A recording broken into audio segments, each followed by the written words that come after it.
Welcome, welcome, welcome to the first episode of ADHD-ish, the podcast for business owners with busy brains. This is the show formerly known as the Driven Woman Entrepreneur Podcast. This is the backstory behind the evolution of the show, and I'm going to keep this one really short and sweet. If we haven't met, I'm your host, Diane Wingard, a licensed psychotherapist turned business coach and serial business owner with ADHD, who decided in the early months of the COVID pandemic to launch a podcast. And after 4 years and 226 weekly episodes, that show is evolving. And I wanted to share my backstory and my why so you can decide if it's still for you. Now, I know how wordy I am, but I promise to keep this one short and to the point. So, according to published statistics, approximately 29% of entrepreneurs have been diagnosed with ADHD. But considering how many people have been overlooked, particularly women, don't have access, found the process to be ridiculously complex and gave up, or simply chose to forego diagnosis for any number of legitimate reasons, the actual percentage is probably quite a bit higher. And I'll tell you, the longer I have been working with entrepreneurial and creative people, the more ADHD tendencies I see, even in people who have never actually thought of themselves that way. Now, some of the challenges that are faced by adults with ADHD are also experienced by creatives, the highly sensitive, those who identify as multi-talented or multi-passionate, as well as those that have been identified as gifted. So ADHD seemed to be too limiting for all the people that I wanted to reach. And what started to matter most to me, and what I really wanted to help shape the identity of this podcast around, was not whether someone had met the diagnostic criteria, but the fact that they had the audacity to go out and try to make a living and make a difference in the world with the unique gifts and abilities they possess, and that they wanted to be successful doing it, even though they faced certain characteristic challenges. The bottom line is this: I wanted to create a space that felt more inclusive and more accommodating, and I wanted to open up the conversation to people who either know or suspect they have ADHD, whether they have the official diagnosis or not. I also wanted to step away from focusing exclusively on women, as I have worked with quite a few men and gender-expansive entrepreneurs and creatives in the last few years. So it became important to me to know that they were welcome in this audience as well. It's also the reason I took my photo off the show art so that the podcast might have a broader appeal to people who might not look like me. But if you are a long-term listener and are wondering if this show is going to still be relevant for you, I want you to know that some things are not going to change. I will continue to bring you a variety of different shows, different guests, different topics, including solo episodes, guest interviews, and client success stories. But you will notice that the guests and the topics will be more diverse.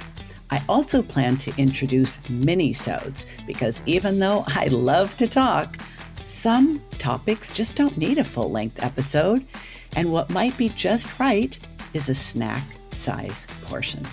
Now, I will still be the same combo of smarts and sass, and just sweary enough that you're probably going to want to wear headphones if you have any littles around. Hey, learning to thrive with ADHD traits, tendencies, or a diagnosis means learning to rely on our own intuition and instincts, the very internal guidance system that we have been taught to deny and distrust all of our lives. It also means reconnecting with our natural gifts and abilities, following our curiosity, expressing our creativity, and embracing the fact that what makes us different makes us special and is truly the source of our greatest contributions. So I promise to keep this quick, so I will simply end with this. I believe your ADHD is not the most important thing about you. The most important thing about you is the difference that you are here to make in the world through your business, through your art, through your unique brilliance. And I am here to support you doing that with this podcast, Labels or No Labels. So if you want to continue to hear more, don't forget to follow or subscribe. That's the only way you'll be sure not to miss an episode. I'll be back next week, but I'm not going to tell you what the episode is about. You're just going to have to follow your curiosity and find out. For those of you that have been my ride or dies, it has been 4 long years since I first started the Driven Woman Entrepreneur podcast in the earliest days of the COVID pandemic. And it feels so weird not to start this episode with, hey, and welcome back to You Get It. It was all the way back in January of this year, though, that I first recorded an episode talking about the fact that it was time to rebrand. So what took so long? Well, change is hard.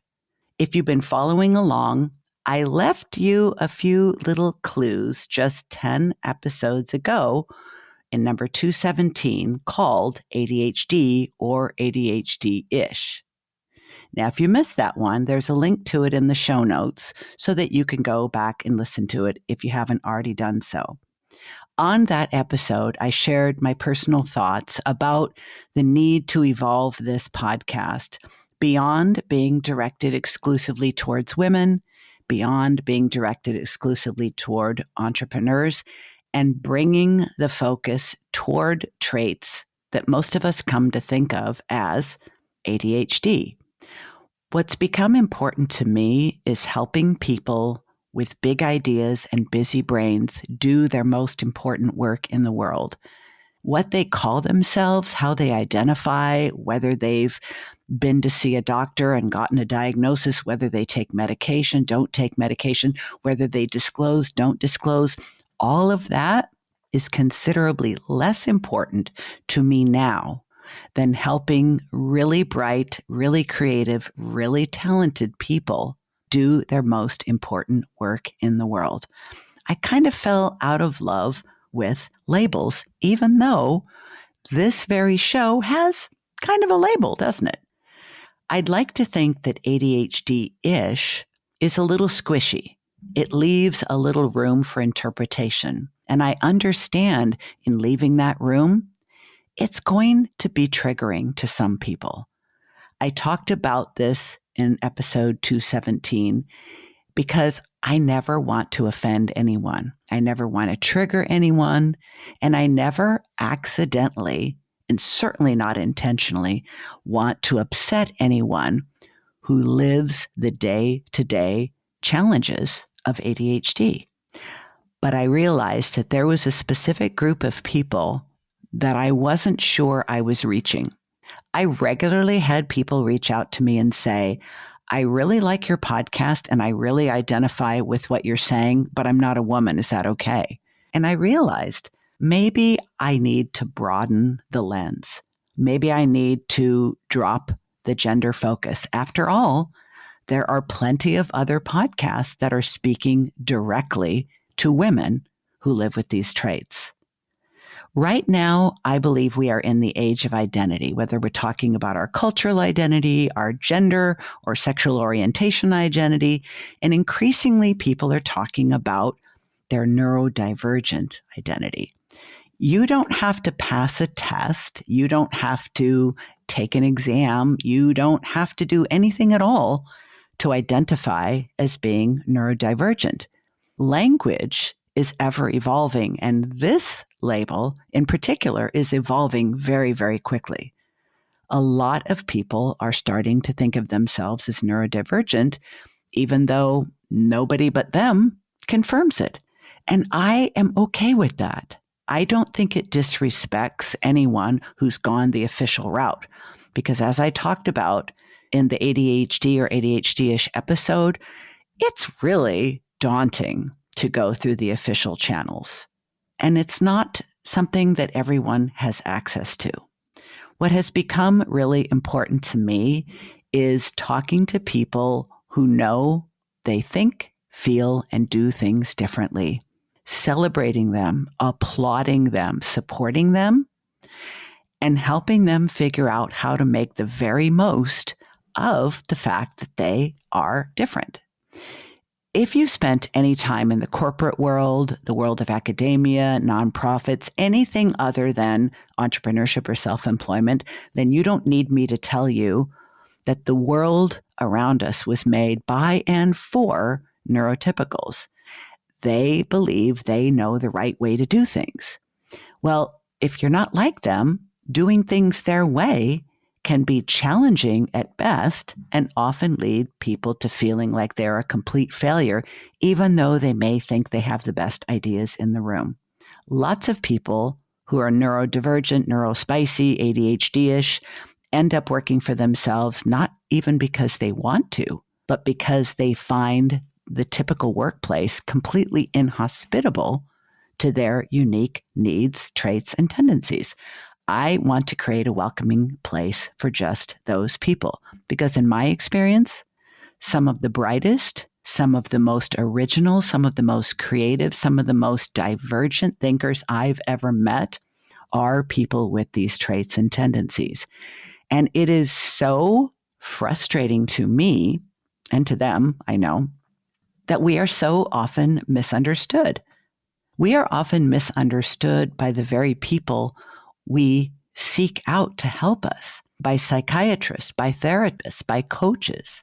We can even be misunderstood by them. I cannot tell you how many people I've met over the last 10 years who were inaccurately diagnosed after going through all the hoops to get in front of a qualified professional.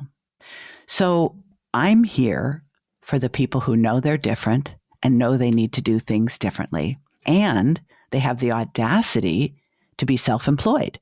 They may be entrepreneurs. They may be small business owners, freelancers, side hustlers, gig workers, serial entrepreneurs, small business owners. All of it. I'm here for all of it because these are the people who have chosen to live life on their terms and make a living on their terms. You know what else I'm here for with ADHD-ish? Helping people who want to bridge the gap between working in their area of passion and purpose and making a profit doing so. I'm tired of the starving artist narrative. I am tired of the struggling small business owner narrative. I don't see a contradiction between doing work you love and making a decent living doing it. But that requires a few things. One of the things it requires is a very deep appreciation for the unique brain you have and what that brain needs in order for you to thrive, what conditions you need to create, a respect for your actual bandwidth. Can you work with clients or do you need to do non-client work? How many clients can you serve? How big do you want your business to grow? Do you want to manage people or do you want to stay solo? All of these are really important questions, not in figuring out how big an empire you want, but what kind of business serves you best, is in alignment with your needs, your preferences, and yes, your not so typical brain. So in this newly rebranded show, I am wide open for feedback. I want this show to not just be about me and my evolution and what I want to talk about, although there will be some of that, but I want to know what you want to hear from me, what kind of guests you want me to interview. One thing I know for sure is I will be doing some mini-sodes because even though I'm very chatty, as you know, not everything needs a lot of words to get the point across. And I love the idea of being able to create short episodes in the ADHD feed that when you only have 5 or 10 minutes, you can still get something worthwhile. And I am committed to making that part of this show. Beyond that, I've got the next few guests lined up. I've got the next few solo episodes lined up. And I am wide open for feedback on what you want to hear from me. Whether you are brand new or you have been with me for the last 4 years, as a faithful listener, I want to hear from you. So there's a link in the show notes so you can let me know what's on your mind. And even if you're like really pissed at me for changing the show because you really like the Driven Woman Entrepreneur, I'm going to pull up my big girl panties all the way to my chin, and I'm ready to hear that from you as well. So I promise to keep this first one short and sweet. I've got some really terrific stuff for you starting next week, and let me hear from you. It matters. Creating content for podcasting is a lonely journey. And I can tell you, I speak for all podcasters when I say we thrive on hearing from people who actually take the time to listen. Let that be you. And if you love it already, share it with somebody who needs to hear it too. You know the one. That's all for now.